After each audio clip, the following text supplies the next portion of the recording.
This is another one of our gardens here at the demonstration garden in Cleveland County. This is our Susan G. Komen bed, and so it kind of stands for breast cancer awareness, and we've got it all pink. Is that right, Judy? That's right. It was conceived because we have many master gardeners or spouses of master gardeners who were survivors of breast cancer. Right. And so it seemed a logical thing to name it the Susan G. Komen bed in honor of a person who represents kind of breast cancer survivorship. Right. And so we planted it with everything pink, or shades of pink. Right. Take us inside. Let's take a look.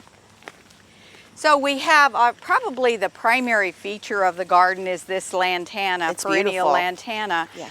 And by the end of the summer, it is going to probably double in size. And it comes back every year.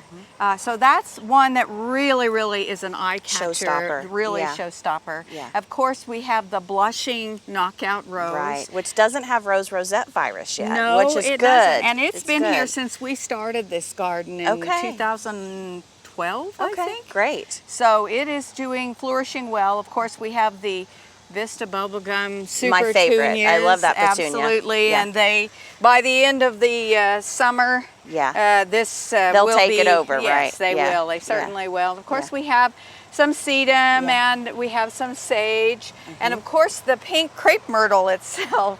This has an amazing surviving story because we transplanted it in the heat of summer from another place in the garden, and it took I think 14 months for it to wake up growth.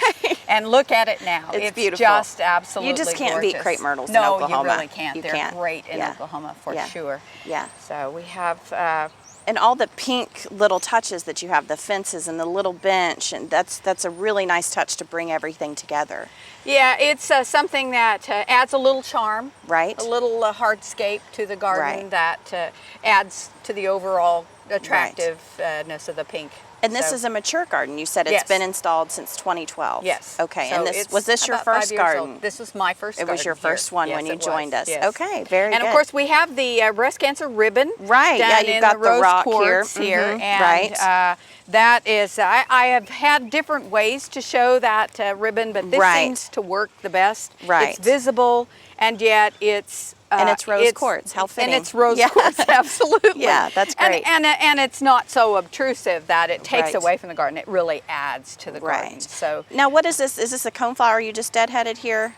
This is agastache. It's agastache. Yes. Okay. Yes, it's agastache. And it was beautiful in early spring. One of the things I tried to do with this garden was to make sure that we had some beauty all through the season. So in very early spring, when nothing else is blooming, the agastache comes out and it's just stunning. Right. And then it'll rebloom a little bit later after it gets cooled down a little bit. It'll rebloom. And you've got the autumn sage in the back, which is gorgeous, autumn sage, and the phlox and traditional garden phlox. We just added last year. Okay. And it is expanding. It is growing, spreading, which standing phlox does. It will. Yes. So but right now it's adding I think a lot of nice backdrop color to this to take away from the fence and all of that. Yeah. So. And then the sedum in the corner is just beautiful. Yes, and the moths and butterflies just love it. Yes, absolutely. Yeah.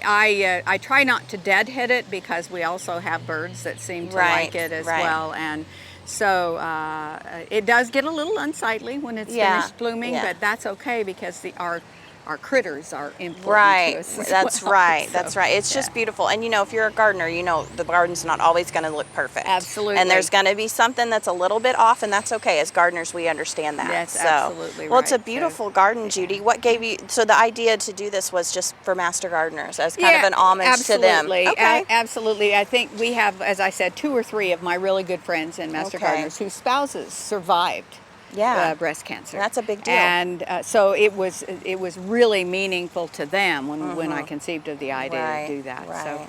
So it really touches people's hearts when they come to see it because of breast cancer being so much more survivable than it used to be. Sure.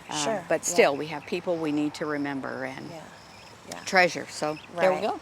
Well, Judy, thanks for showing me the garden. And our gardens are open from 9 until noon with our farmers market, which is typically April through October. So if you'd like to come see us, we're always adding new gardens. So even if you came last year, there's always something new to see. So come see us in Norman. We hope you enjoyed this video. It's part of our Oklahoma Gardening YouTube channel. You can also find even more videos on our OK Gardening Classics YouTube channel.